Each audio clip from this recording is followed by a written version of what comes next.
Have you ever had trouble of thinking of a creative intro? I have. So for this week, we're watching A Nightmare on Elm Street Part 4, the film that started the downward trajectory of the series.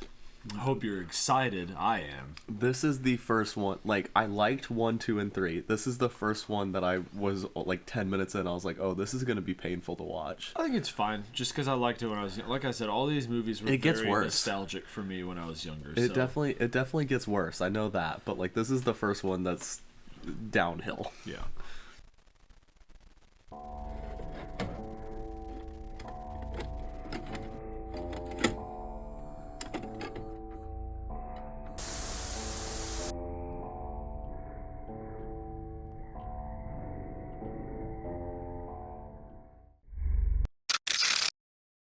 As far as notes for today, the only real note is just to give you an idea of which movies are coming next.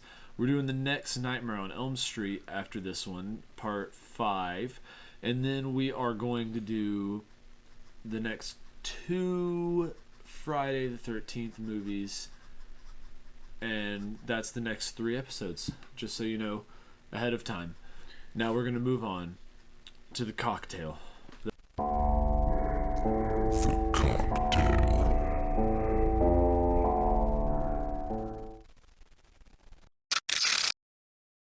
Alright, for today's cocktail, I noticed in the movie they didn't really care too much when they just replaced Patricia Arquette, and I know it wasn't on them 100%, but they didn't really try too hard. She looks nothing like her. Yeah, and they could have written around it or find something, but no, they're just like, here's a completely different person who doesn't even look like the other person. They could have same character though. They could have even had it not have the 3 surviving characters from the last one. That's what they could have written around it, but whatever. So since they didn't try, I didn't try. Vodka and hard Mountain Dew. That's the drink. Freddy's piss. Yeah.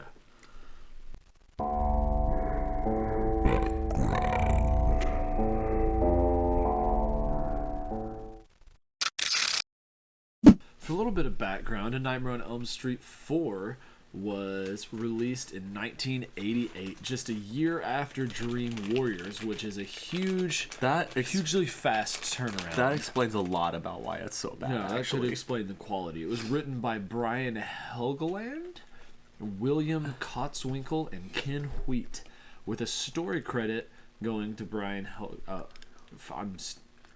Rennie Harlan. Whatever. The film was directed by Rennie Brian Helgeland is the story credit. Yeah. The film was written by Rennie Harlan, and if you watch the documentary, he basically harassed the studio until they were like, fine, you can fucking direct it. Jesus, dude. Like, he was like homeless, and he would just like camp out of the studio and go in there every day and be like, let me do this. And they just caved to him. So, valid strategy, I guess, since it worked. It launched his career, and he went on to direct Die Hard 2 and Cliffhanger and probably some other movies too. Yeah.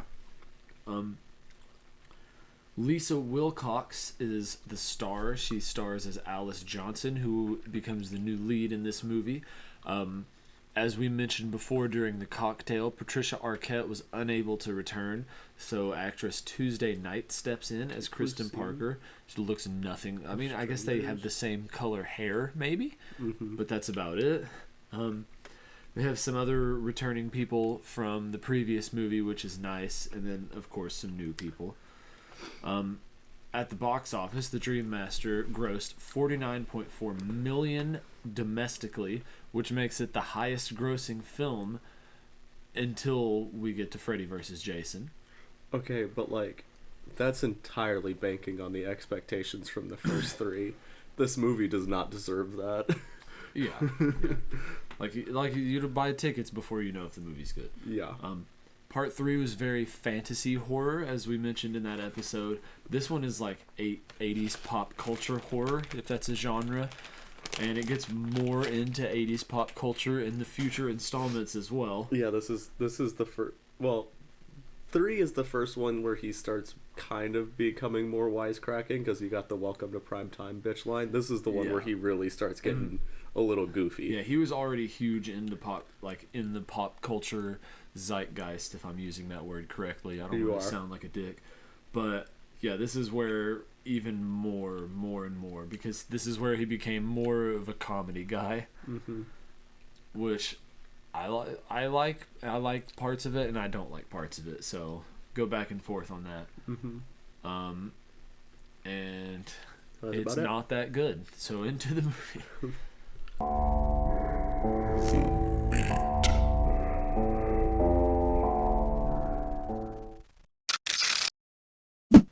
So, as I said in the last one, we start with basically a blatant ripoff of the opening credits from 3, except instead of hands doing like a paper mache house, it's like hands of a little girl doing chalk in a street. So yeah, the way that they establish, because you have no way of knowing that this is supposed to be the same character, Kristen Parker. The way that they establish that it's a recasting is she goes, I don't remember the exact thing she says, but she says something along the lines of like, "Snap out of it, Kristen," like talking to herself. Right, yeah, it's like that's the only way you know. It's, yeah, they had to write that in so you'd be like, oh, it's the same person. Even though, like, most people would probably still be like, who the fuck? Who's Kristen? Like, they wouldn't remember the name. Again, like, I'll try to remember to put up on the screen. The actresses barely look alike. I'm gonna. Oh, they look nothing look up alike. Pictures of them.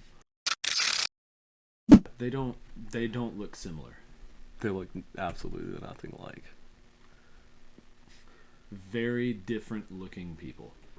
I love how you're looking this up, but it's just us two looking at this. Well, like, unless you're pulling up. I'm gonna put the pictures on the screen. Like they really don't look. They have the same color hair. That's the only thing they share. Yeah, that's about it. The color of their hair.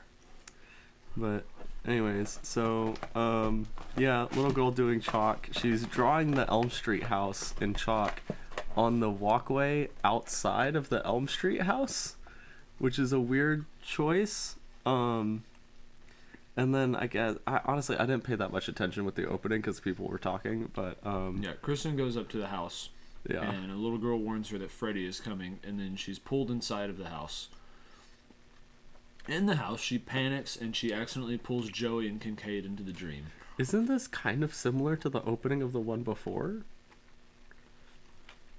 Because wasn't she carrying the kid in the one before inside the Elm Street house? Yeah, it's similar. It's different enough that I think it's fine. Right. It is similar. They're way more into the house than the people watching the movies are. Yeah. So, but they're like, "Hey, fucking quit this." They're like, "He's dead. Leave us alone." Yeah. And Kincaid's like, "Hey, stop bringing me into your dream, you asshole." And they're like, "Feel the boiler, it's cold." And she's like, "No, I don't want to touch it." And then she touches it and it's fine, but then Kincaid's dog jumps out and bites Kristen, and then like, yeah, and the dog comes back into play later. The dog does come back into play. So then we go the next day. They all go to school together. They're no longer in Weston Hills. Yeah, they're now in just regular school. And then this is where we meet our new protagonist, Alice Johnson. She is shy and fucking weird. Right. She has a best friend named Sheila who has asthma. I also have asthma. I didn't even write down. Though. I didn't write down her name or Debbie's name. I just wrote them as nerd and punk in my notes. But like basically, this does a very similar thing to the one before with like the main kind of group of like teens. Right, yeah, where it sets up like they're like kind of specific character trait for each one. Right, but like I don't know what it is, but like because it's doing the same thing, and it's not like the ones before actually have that much depth when you look at it, but they feel like they have more depth to them. You know, even like if you look at it from like an actual specific detail level, it's the same amount of, characterization, but just these, I don't know. They don't feel These as special people- as the ones from part 3. Right. They just kind of feel lumped in, you know. Like, they're fine, but it's just because the part 3 characters were so good, and Right. you could tell the cast had really good chemistry together. Mm-hmm. And like I can't picture any of these people like actually being friends. Yeah. In this Not one. that they have bad chemistry, but like it's noticeably better in the previous movie. Yeah, it's more of like a vibe that's different. But yeah. We also meet Alice's brother Rick, who does karate, and for no reason. you'll see. I'm gonna hold off. And we see Debbie, for no reason. who works out and hates bugs, and Dan, who is a football player. Yeah. Again, Oh, yeah. they all have like 1 or 2 specifically defining character traits. I and that's didn't. their whole thing. I didn't write Dan's name either in my notes. I just have him as Jock. I feel like Dan is also just a really generic name in general. Yeah, it is. That's the name of the fucking joke character in Street Fighter. the Right. Pink Yeah. one. Exactly. Hold on, I'm about to sneeze. You're good.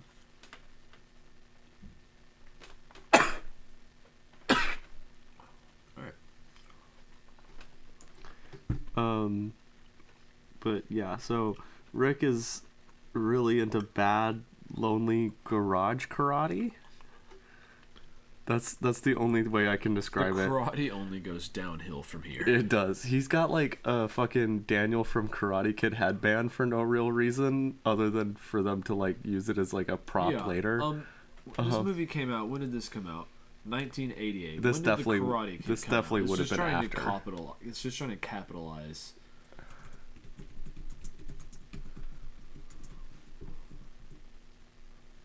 $1984. Yeah, 'Cause that's pulling up. 1984. So I guess they're just trying to steal the. Yeah. Because at this point, at least Karate Kid 2 would have come out by that point, if not also 3. Yeah, they're just trying to capitalize on the success of the karate genre. Yeah, and they just need like a thing for them to use for her to be able to like fight Freddy Yeah, and later. They needed his one character trait as well. So Right. So Kincaid passes out. First, it sets up Alice doing her like daydream thing, which, I mean, it makes for some fun sequences, but it doesn't really play at all into the plot. yeah, you're right. It's kind of just Like there. the only place that you could argue it playing into the plot is with Sheila's death, because it's in the daytime, but there's also no real explanation for why she would be daydreaming right then, because they're in the middle of taking an exam. Yeah, I don't know. There's some problems with this movie. There's some problems.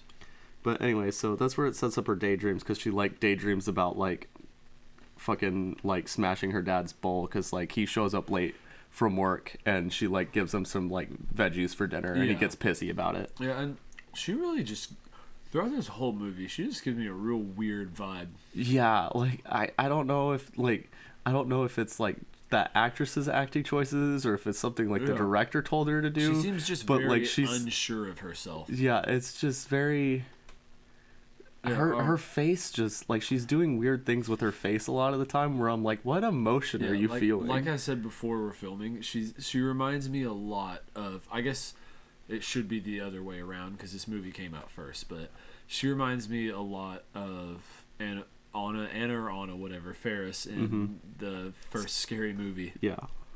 But it kind of looks similar too. Yeah. So anyways, Kincaid falls asleep. I don't know why you have it written down as falling asleep in his car. He's in his bed. In his car bed, probably.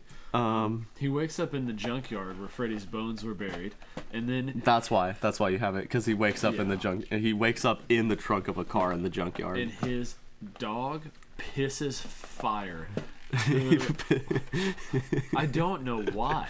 No, Like, there's no reason for it. Like they just needed an excuse. They just needed something to like wake Freddy back Like, up. how are we gonna bring back Freddy? A dog Let's pisses have on him this in a dog dream. Piss and it'll be on fire. Like I don't whatever. know.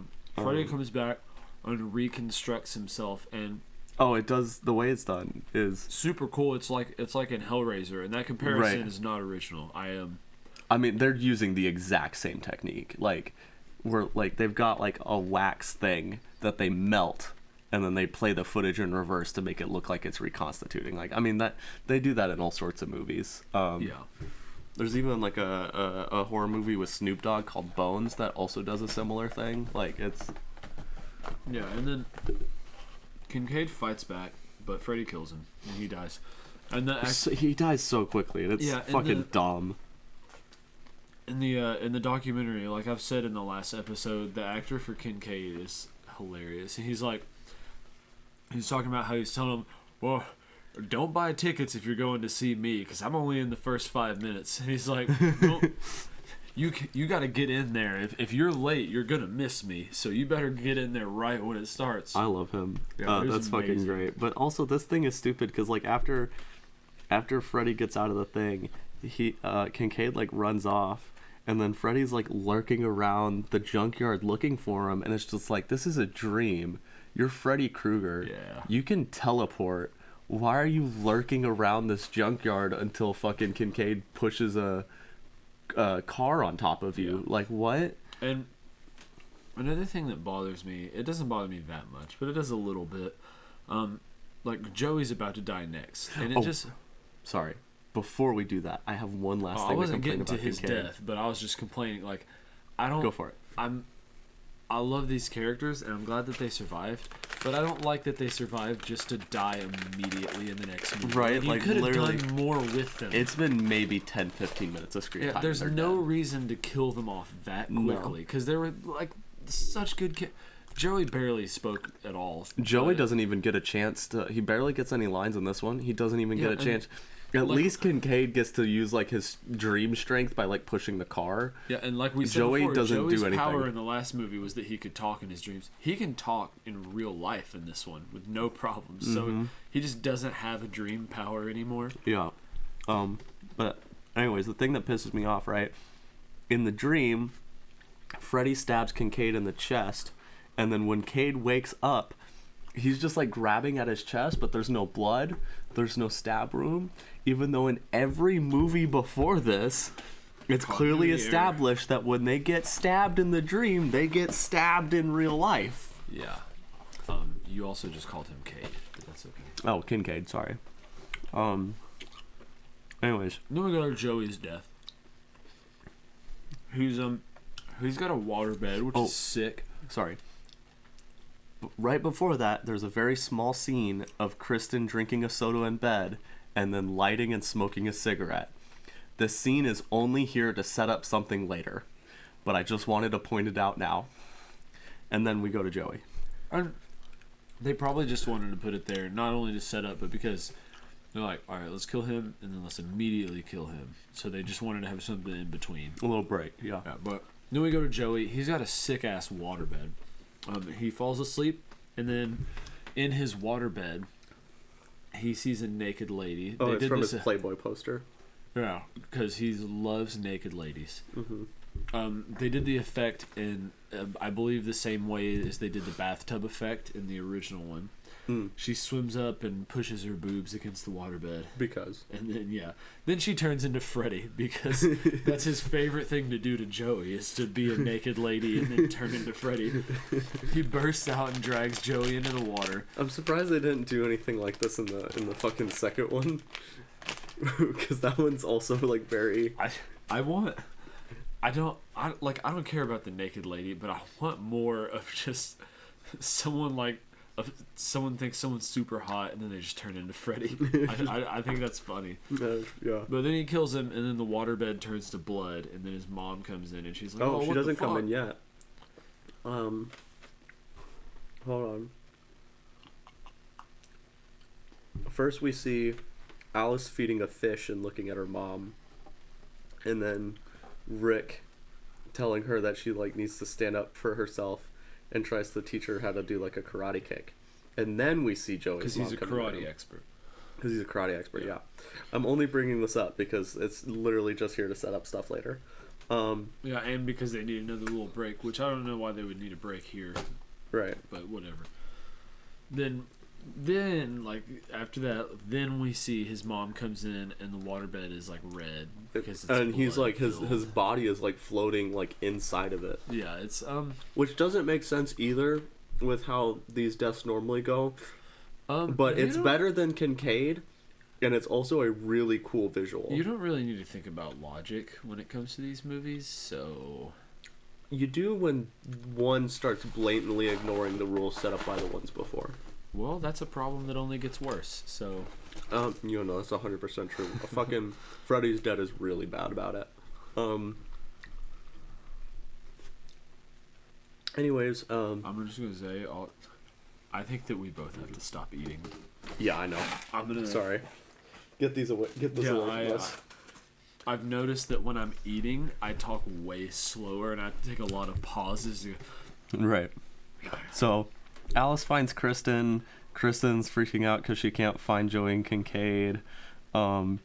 They talk about nightmares, and then apparently Alice says that her mom taught her how to handle nightmares, and then taught her a rhyme about she's just like, have you ever heard of the Dream Master? And Kristen's like, what the fuck are you talking about? And Alice is like, it's a rhyme my mom taught me. And then it doesn't get brought up again for the next 20 to 30 minutes. She doesn't even say what the rhyme is either. No, she doesn't, because she doesn't remember it.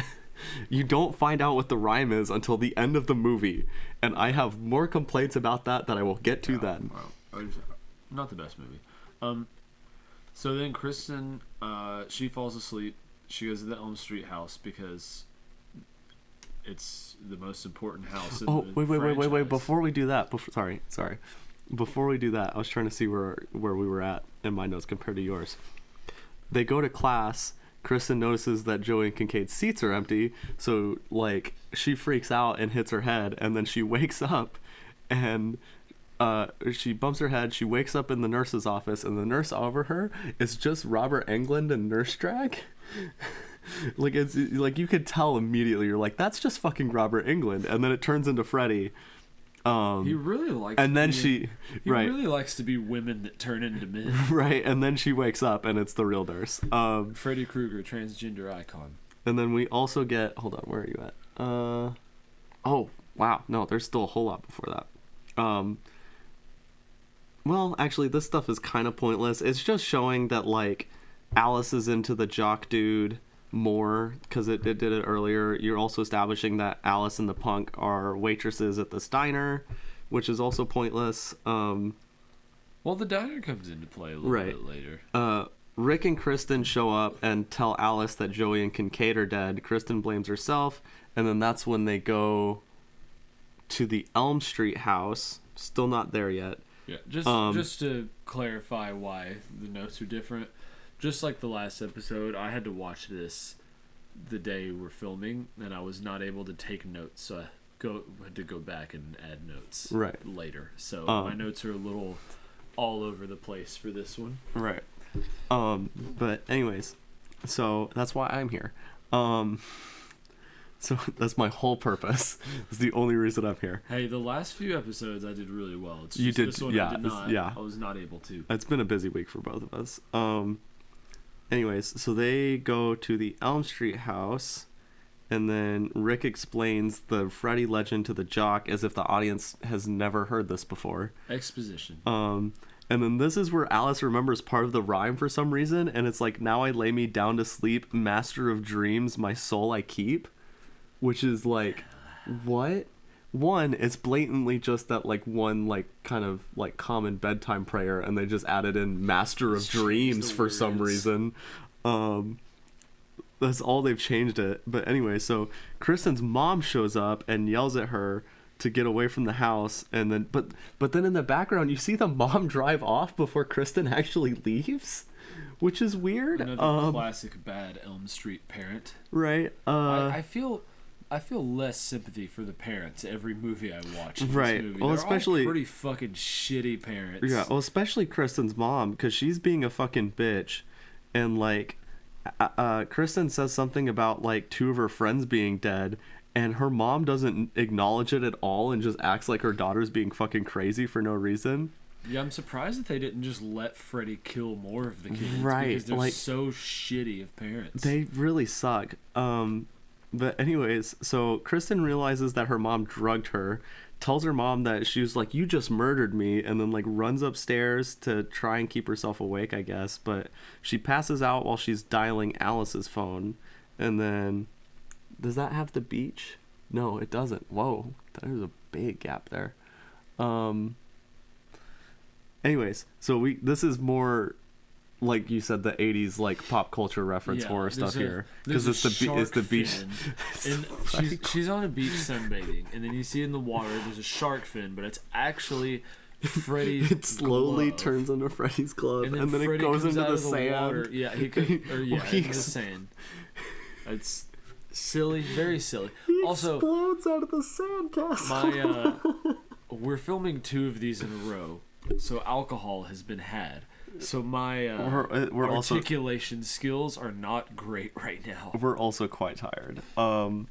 Speak for yourself, bitch. Fuck you. And then Freddy has sunglasses on, and that's where my fucking tattoo is from. Right.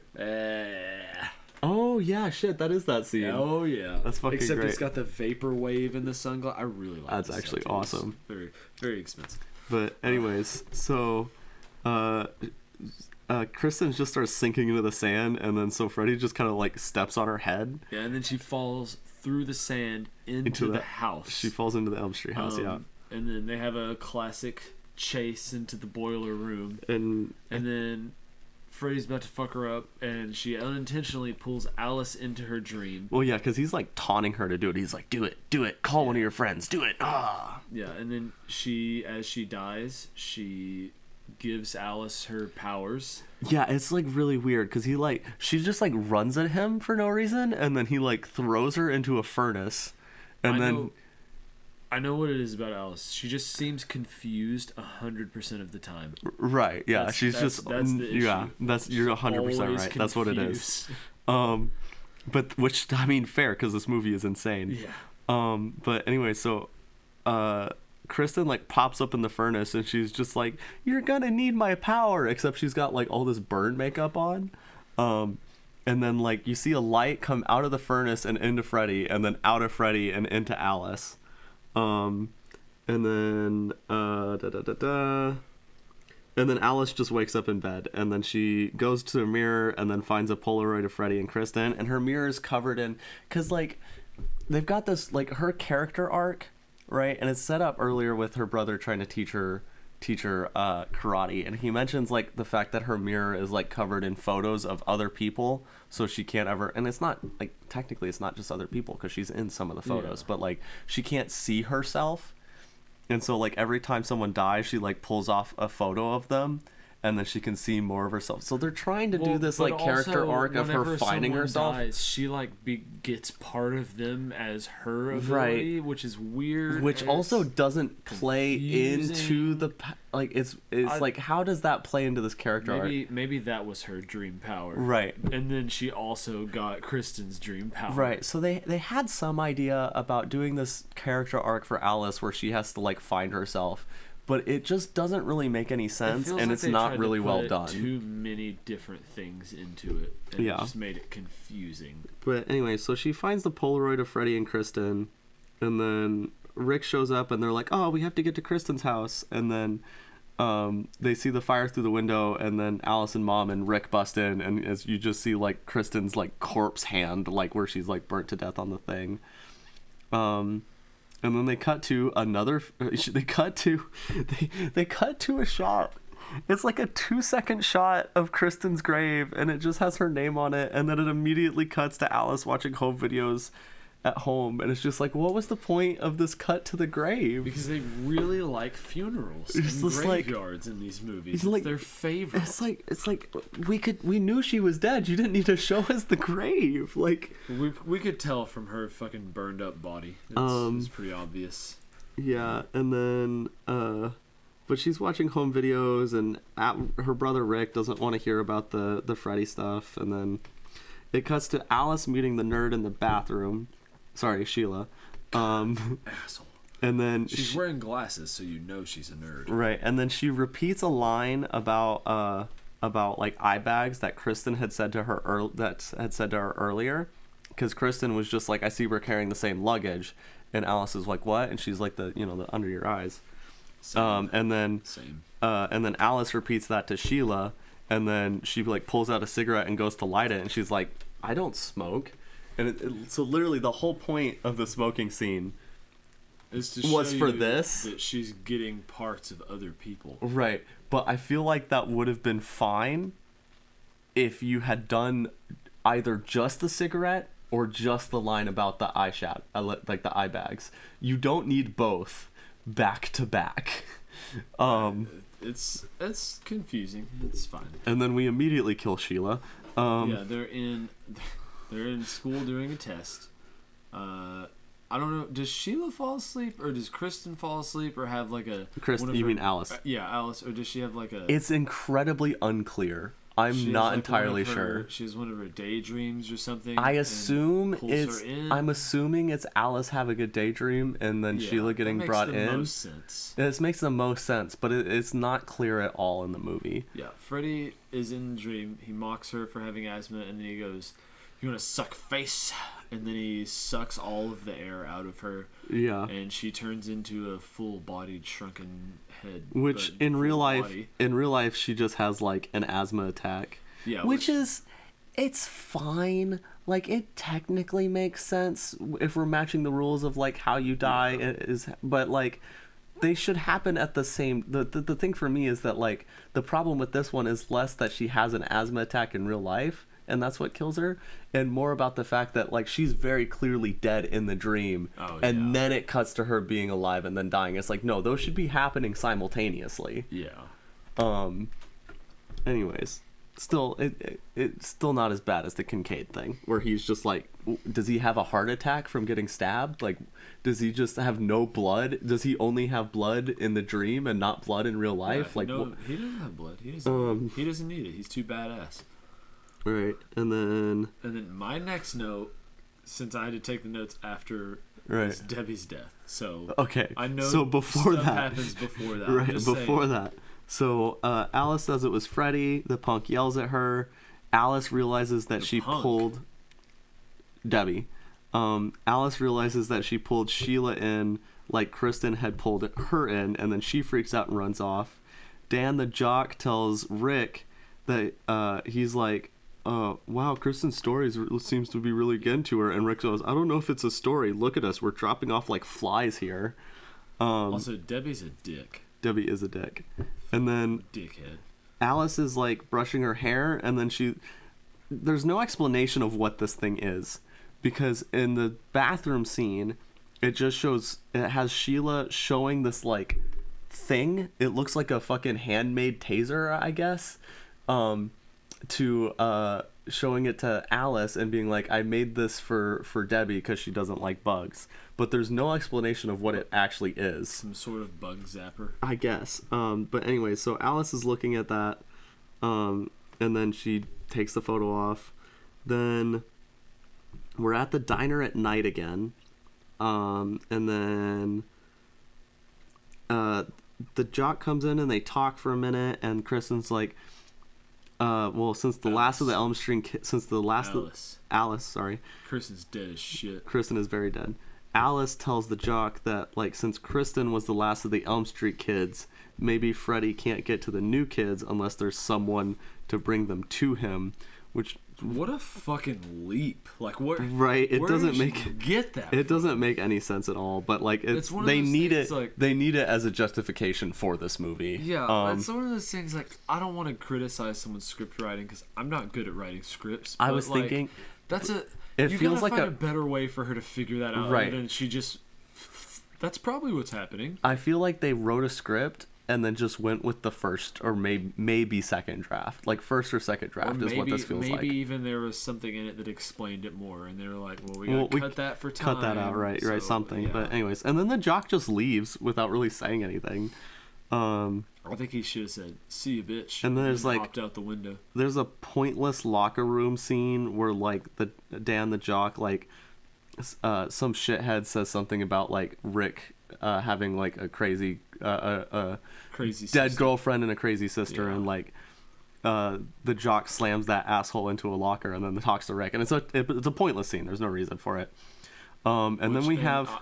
teenagers really are that mean, though. There's some kids who fucking say some shit like that part, like, it's believable. Like, it's definitely, like, the most realistic scene in the movie, but also, like, it's there's no point for it.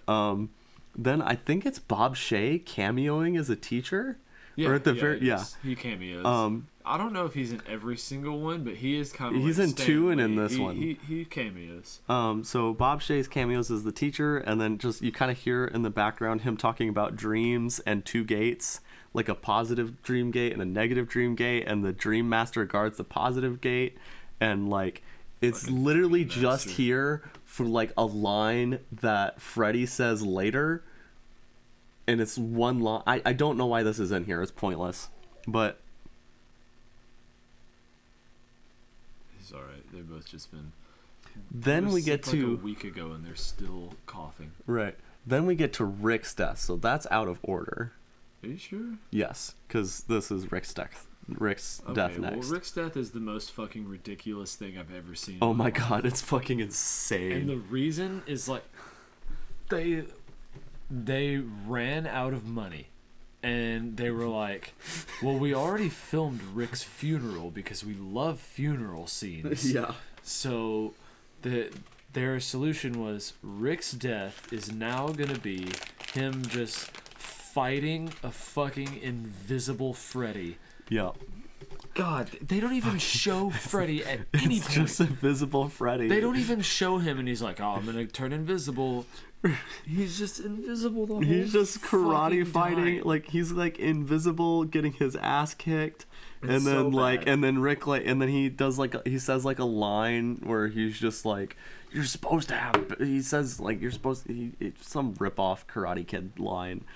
And then Rick starts beating up Invisible Freddy, and I guess he like kicks Invisible Freddy's knife glove off, but then the knife glove is visible. It's really And then bad. it just It's not- flies and stabs him in the it's stomach, not and then that's good. it. It's not good. It's not fun to watch. Oh yeah, it's boring. And then when he gets stabbed, Alice wakes up and screams in the Bob Shea teacher scene, and like the fucking windows explode for some reason.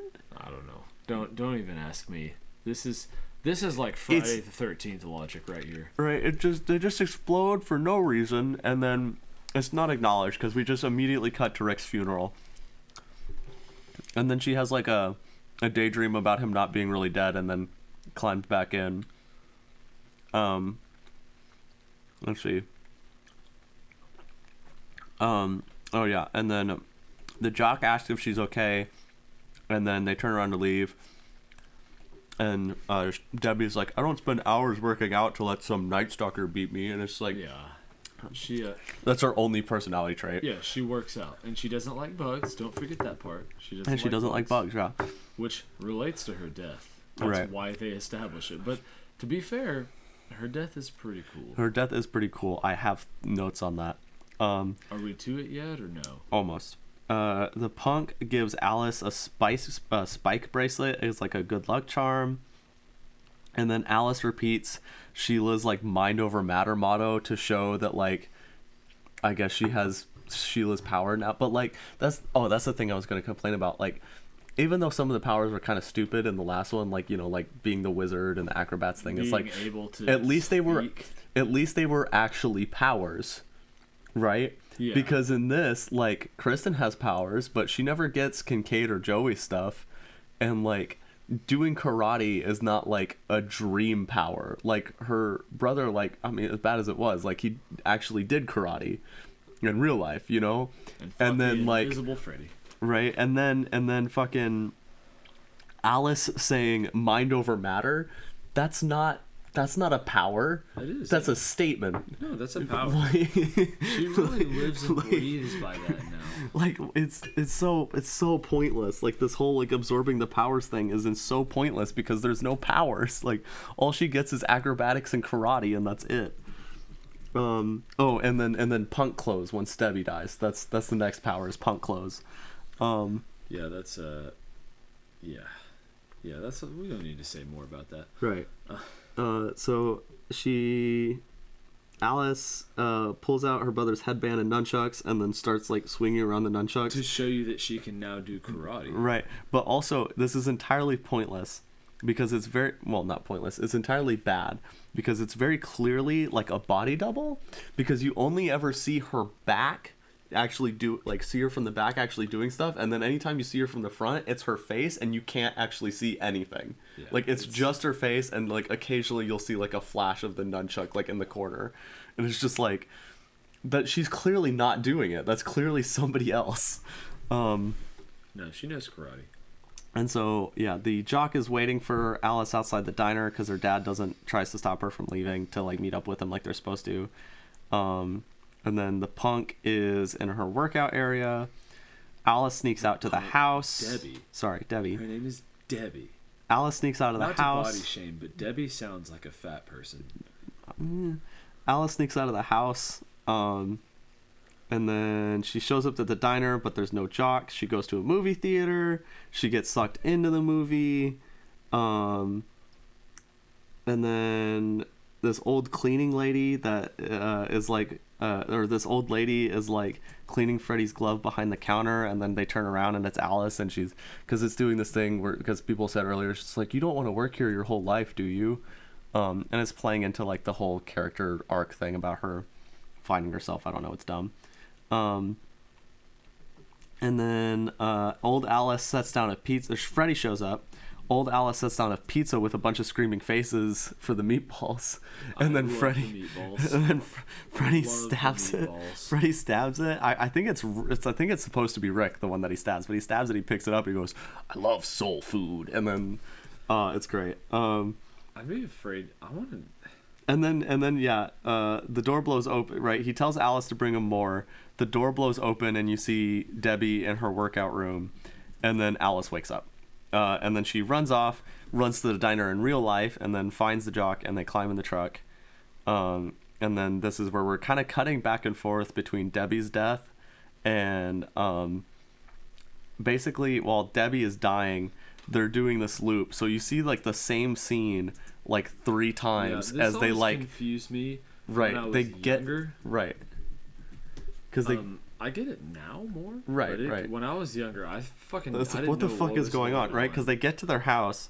Thought my DVD was messing up. They get to her house, and then she runs out of the truck, and then it cuts to her running around the diner again and getting. It takes it's not until I think the 3rd time that finally fucking Dan is just wait a minute, something's wrong here. Yeah, that always confused me. And then, so they do it another 2 times before anything. But anyways, let's talk about Debbie's during all this, because Debbie's dying, which is amazing. She's doing bench press, and then her arms fall back and snap. Well, fucking Freddy shows up, and she's and then he starts pushing down on it. She's ah. And then that's what, I don't remember what she says, and that's what breaks her arms, is him pushing down on it. Yeah, my bad. I'm a little bit drunk right now, so she fucking loves working out so much that she's dreaming about working out, and this happens. He forces her arms down and breaks her arms, and then her arms turn into insect arms, which is super cool. She turns into a cockroach, fully into a cockroach. Oh. Gets trapped in a roach motel, and then Freddy just fucking squeezes it and pops her roach blood out and shit, and she's dead. It's fucking great. The effects, they're really cool. Yeah. The bug effects are done by Screaming Mad George, and I love him. If you guys don't know who Screaming Mad George is, you should look up Screaming Mad George and his work. He did The Shunting and a bunch of other stuff for Society. I think he did stuff for Reanimator 2. He's all over. He mostly works with I can't think of his name, but the guy that directed Society. I love his work. I love his art. He's fucking great. Him and his team always do an amazing job. Yeah, there's a lot of good special effects artists in all these movies. Mm-hmm. I would just like to know, though, what does her death translate to in real life? Because most of them, you see what it looks like to people in real life who are not a part of the dream. What the fuck does hers look like? You know, I didn't think about that, and I don't think you're supposed to think about that. Yeah, because how do you even... Did she just randomly explode in her room while she was asleep? I don't know. I would love Does to she know. actually get turned into a bug in real life as well? I want the director and or writer to do a Q&A so I can ask that specifically. Like, what actually happens in real life? Like, she literally turned into a roach. Anyways, so where were we? Yeah, so while they're in the car, Alice, which on the final diner loop, right before Debbie gets fucking crushed, Alice realizes that they're asleep, but like she still gets in the truck and tries to drive to the house, and it's like, it's a dream. Why are you not trying to wake up? But anyways, after that, they see like bright lights, and then I guess they see Freddy in the street. And then they total the car on Freddy being invisible again. And then they wake up in real life and they crashed into a tree. And then Alice and some paramedics and Dan get in the back of an ambulance. And she's like, you can't sedate him. And she like grabs the fucking needle from the dude. And he's like, dude, what the fuck? And she's like, he's allergic. And he's like, why didn't you just say that? Yeah. Seems dangerous. I'm thinking like, is Alice secretly the villain? Because she's kind of horrible. Well, I just mean, like, she gets stronger when her friends die. Yeah, you're right. That is kind of fucked. I think she at least secretly, like, wants them to die so she can get stronger. If you're getting into her supposed character arc about fighting herself, like, she needs her friends gone. I guess if you take the metaphor of the photos on the mirror, she needs her friends out of her life so that she can see herself. She's not really finding herself. She's just stealing their personalities. Yeah. Yeah, she's secretly the villain. It's definitely like a first draft script. That's a new fan theory. Alice is secretly the villain of this movie. But yeah. So they get to the hospital and she steals her dad's keys and she goes back to her house and takes some sleeping pills. Because she's got to try and go. She's got to try and be asleep so she can stop because they got to put Dan asleep under anesthesia for the surgery because he was in a fucking major car wreck. I'm surprised she didn't fucking take But Alice is fine. Back. Alice is fine for some reason. Because she inherited Debbie's toughness. I guess I don't know. But she gets to her house and then she like. I guess her inheriting her friend's powers from Debbie is just she puts on punk clothes. Yeah, she just puts on a leather jacket and she's like, I'm badass. And then her brother's hand is like a fucking wrist wrap. In my dreams, I'm beautiful and bad. Then she takes all the things. She takes all the photos off, puts on the Lucky Spike bracelet. The doctor turns into Freddy over top of Dan. And he calls for Alice, and then she like jumps through her mirror into the operating room because she's already asleep, I guess. I feel that's not the only time that this jumping through mirrors has happened. That happened in the first one too. I guess jumping through mirrors. But anyways, there's like a weird like light tunnel. Like it's the kind of place that it's like at Wonderworks, yeah. Right, yeah, Wonderworks has one. Where it's like all these spinning things and like disoriented. And then Freddy's like spinning it. I guess this is supposed to be scary, but like. He's just spinning a tunnel. It'd be scary if you were like Alice. I guess. Anyways, so Dan starts like hemorrhaging in surgery and starts fading from the dream, and it starts fading from the dream, and he's just like, oh, it's over, I'm done for. But then like when he wakes up, the doctors are like, oh, you're fine now. It was close there for a second, but you're fine. And it's like, it just showed him hemorrhaging. What a hilarious thing to say if you think you're about to die. I'm done for. Right, like fucking, like, it just showed him dying, and then he wakes up and he's fine. It's like, did they fucking sew him up in like 3 seconds? Like, what? They probably borrowed Freddy's syringe glove. I don't know, but they fell through a stained glass window into this like Gothic church at this point. So they're in this church. Freddy comes in, and there's like a really long scene of her doing like acrobatics and karate and like hitting him, and he's just laughing. How badass she is. Yeah, she's like kicks him in the face a bunch of times. And he's just laughing through the whole thing. And he's like, "You've got their power. I've got their souls. Come on." And it's like, and then he doesn't do anything as she continues to beat him up, but it does nothing. And then this is the whole point of like the Bob Shea scene earlier, talking about the gates, is him being like, "You think you've got what it takes? I've been guarding my gate for a long time, bitch." And it's like, what the fuck does that mean? This never comes up again. I love that Freddy uses bitch so much. I know, but like so this thing about the gates, or even the Dream Master stuff, as far as I remember at least, never comes up again. Not even in the next one. Yeah, but I don't. anyways, so like she takes like the nerd.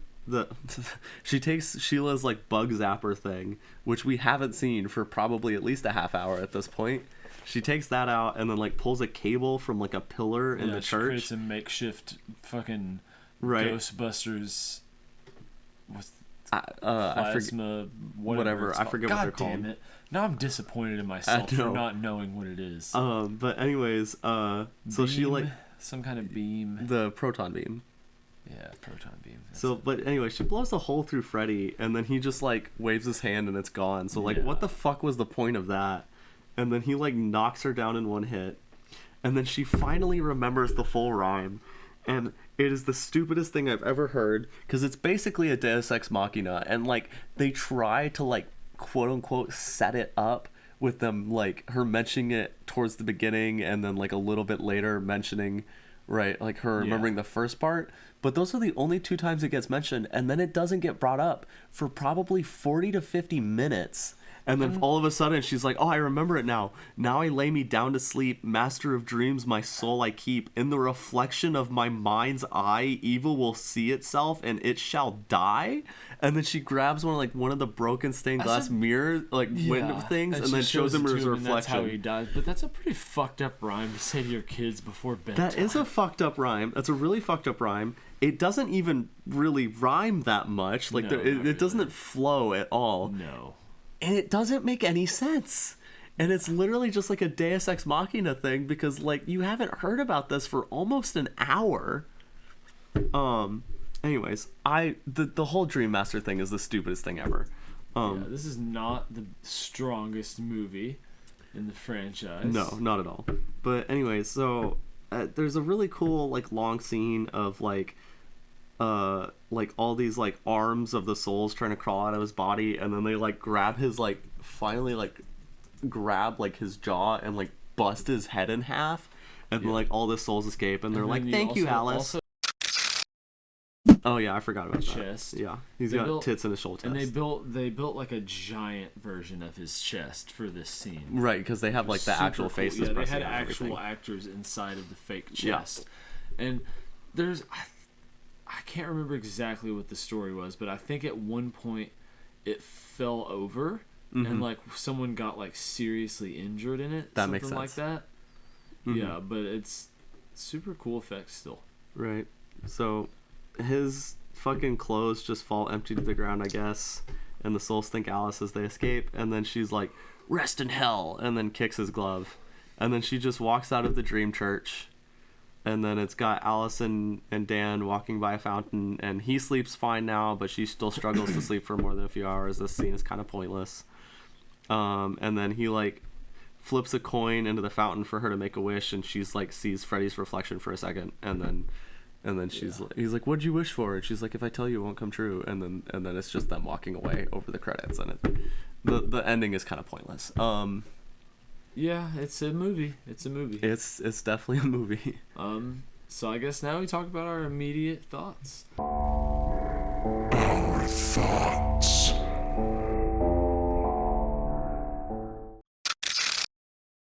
My immediate thought is, I really fucking wish that if they made a sequel to a movie, and it's not the same writers and directors, they would at least fucking talk to the people from the previous movie. Right. Like, if it was just a little bit of a collaborative effort, it would be so much better, and it would make way more sense. Or maybe not go with like the first draft of your script, because I think they do have good ideas in here, but they're all disserviced by the fact that it's bad. Yeah, and there's all a lot of the times where like it's like the director or the writer or whatever will read the previous installments and watch the previous installments, and they'll be like, "That's really cool. I don't want to do that." And then they'll just do something different that doesn't make sense because that's just what they want to do, and I don't. I will say I like the second one but I do find it somewhat annoying that it was the attitude of the director for the second one. Mm-hmm. I like the second one. I like what he did, but I don't like that attitude. You have to, if you're gonna make a sequel to something, you have to fucking respect the source material. Because otherwise, you wouldn't be having money to make that sequel. You wouldn't be able to make the sequel unless you had the source material. So fuck off. I really don't like the director of the second one. He's just a dick. Mm-hmm. So now we go on to best kill. Best kill.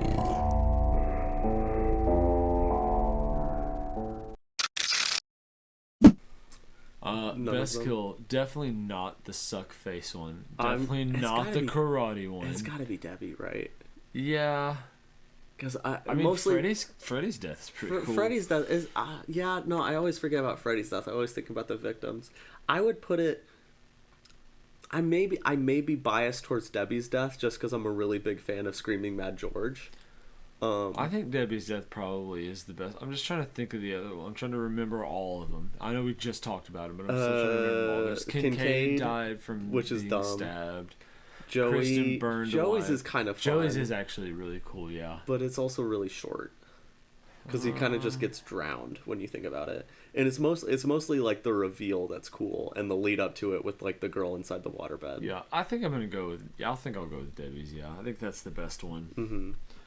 That's the best one for sure. Freddy's is really good. I think Freddy's is tainted by the Dream Master rhyme and the stupidity of it because it's like not set up at all. But the death itself is cool. The death itself is cool, but I feel like it's tainted.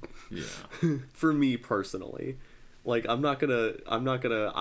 like in terms of like how it's done, I think like if anybody were like, well actually I think it's slightly better than, like I'm not going to disparage you for that. Just for me personally, it's tainted because of the rhyme. Yeah. So it's settled. Debbie's death, best kill. Yeah. All right, now it's public opinion.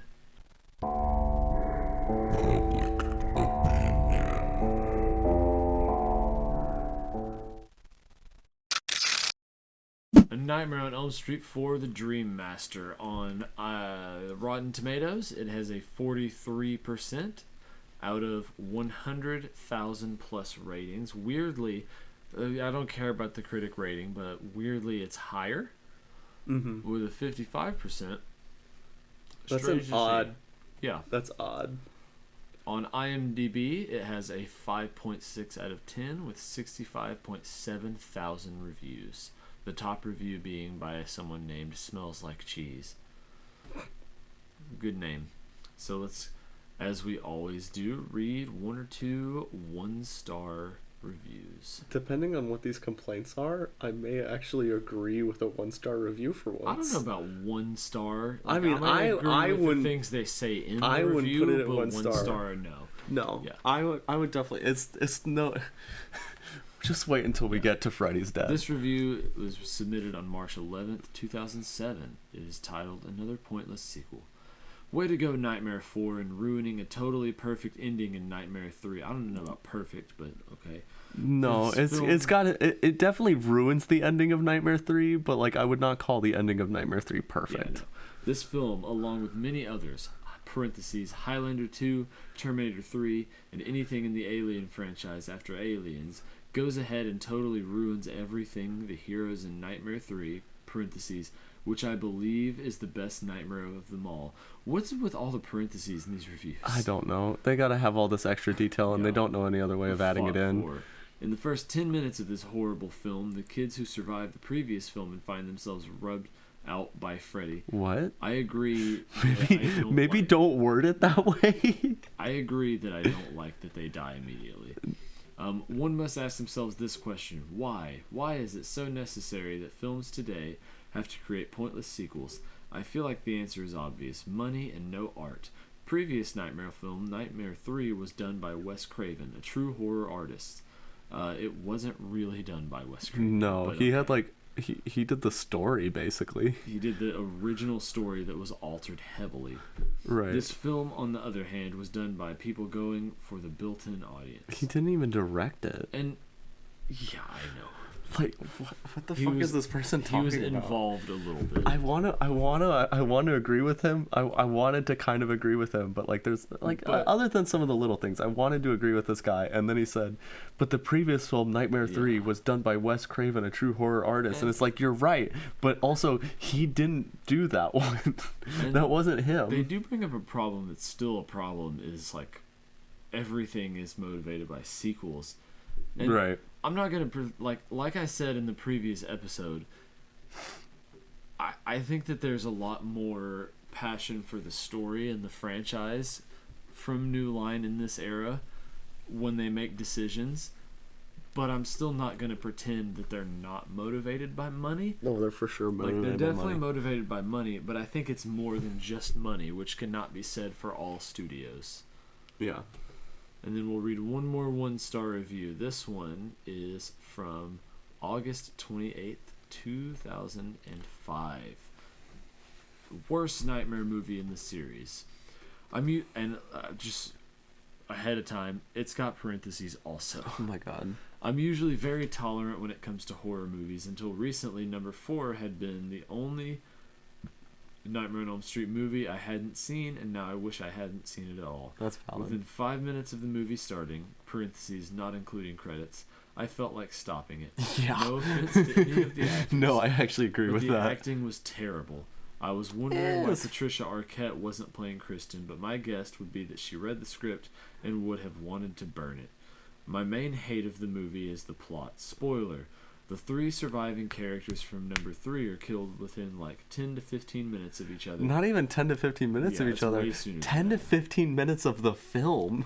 And when Kristen dies, she gives her gift to Alice, and then Alice gets all the souls that Freddy kills. Well, that was just totally weird and confusing. She also, I mean, you're definitely confused because she didn't get all of the souls that Freddy killed. She just got Alice's power. She freed all the souls at the end. As per usual, it's Freddy's quotes that kind of save the movie. Hey Joey, how's this for a wet dream? Oh, I forgot about that line. Quote, yeah. But that's still not enough to change my opinion on this movie. Effects are good, acting sucks, storyline sucked, and the whole movie basically sucked. I agree that the storyline isn't the best. I don't know that the acting's... I think the acting's fine. It's fine. Like, it's nothing... It's not... It's not Grammy acting, but it's fine. I wouldn't call it great or anything, but I mean, also, it gets the job done. This person's name is Nerfaholic, so how much can you really trust him? Right. But yeah, it's. I think I would classify this movie as fine. It's fine. Like, it's not offensive to watch. Like, I'll watch it. It's fine, but I'm not gonna like. It's not my favorite movie. I'm not gonna pick it over other ones. All right. And the last thing we do on this podcast is we determine where does this movie rank on the scale of scary, or the scarometer. We don't really have an official name for it, but where does it rank? Topping the chart right now is the original Nightmare on Elm Street with a 6.5, and on the very bottom is Toxic Avenger with a 1. I think I would put this one. I think Part 3 of Friday the 13th out of 3. That's my opinion. Part 3, Friday the 13th out of 3. That actually seems reasonable to me, mostly because like, in terms of scariness, like I feel like, at least for me personally, Debbie turning into a bug drives the scariness up a lot. That's cool. If that wasn't in here, that's the only thing that I'm like, okay, this is actually freaking me out a little bit and making me uncomfortable. And just a reminder, these ratings out of 10 are not how good the movies are. They're how scary they are. So, only. We're not taking anything else into account.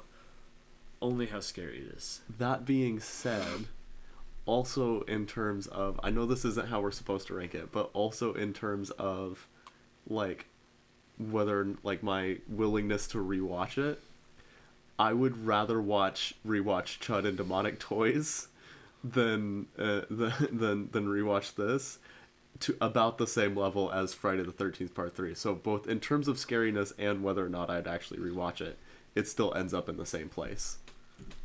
All right, we'll do a 3. So now, once I sort these, We'll go through all of our current ratings, and then we will call an end to this podcast. Yep. Let me just fucking... How did I sort this before? How did I... Oh, you can scroll down. Sort table. And then... Listen? I think it might be decent. No, it is. Well, No, that didn't work. See, because this is down here, and it should be up here. I mean, Nightmare on Elm Street 1 is still the top fine. one. Alright, so at the bottom of our list, we have Toxic Avenger at number... How many do we have? 1, 2, 3, 4, 5, 6, 7, 8, 9, 10, 11, 12, 13, 14, 15... Damn, we're at 15 episodes. Oh, fuck. At the bottom of our list is Toxic Avenger with a number 1, or 1 ranking. That's number 15. At number 14 is an Are You Afraid of the Dark episode, The Tale of the Quiet Librarian. Are you going to go through this whole list? Yeah, I'm only going to do it like every few episodes. Okay. Okay, at the bottom, this is actually the Goosebumps episode. The Girl Who Cried Monster has a 2. Also with a 2 is Friday the 13th and Eden. With a 2.5 is The Tale of the Quiet Librarian from the TV series Are You Afraid of the Dark? And Friday the 13th Part 2. And Friday the 13th Part 2. Next we have with a 3, Friday the 13th Part 3 in the movie we just talked about, Nightmare on Elm Street 4, The Dream Master. With a 3.5, we have Chud and Demonic Toys. With a 4, we have Nightmare on Elm Street Part 3, Dream Warriors. With a 4.5, we have... Well, actually, Friday the 13th Final Chapter also has a 4. Oh, yeah. It did not sort them the way... It sorted alphabetically and not the other way around. Yeah. Because I'm too dumb to use Google. Excel. Yeah. This is Google Docs, not Excel. Well, same kind of thing, whatever. You don't even know the difference. Fuck you. With a... 4.5. 4.5. We have Nightmare on Elm Street Part 2. I'm a little drunk, so excuse me. 4.5 is Nightmare on Elm Street Part 2, Freddy's Revenge. Next, we have a 5.5. Is Creep. 5.5 next is Creep. And then topping our list is Nightmare on Elm Street, the original movie, with a 6.5. Nightmare on Elm Street Part 4, The Dream Master, has been binned. Thank God, it's terrible. Only gets worse from here. Yeah. Oh,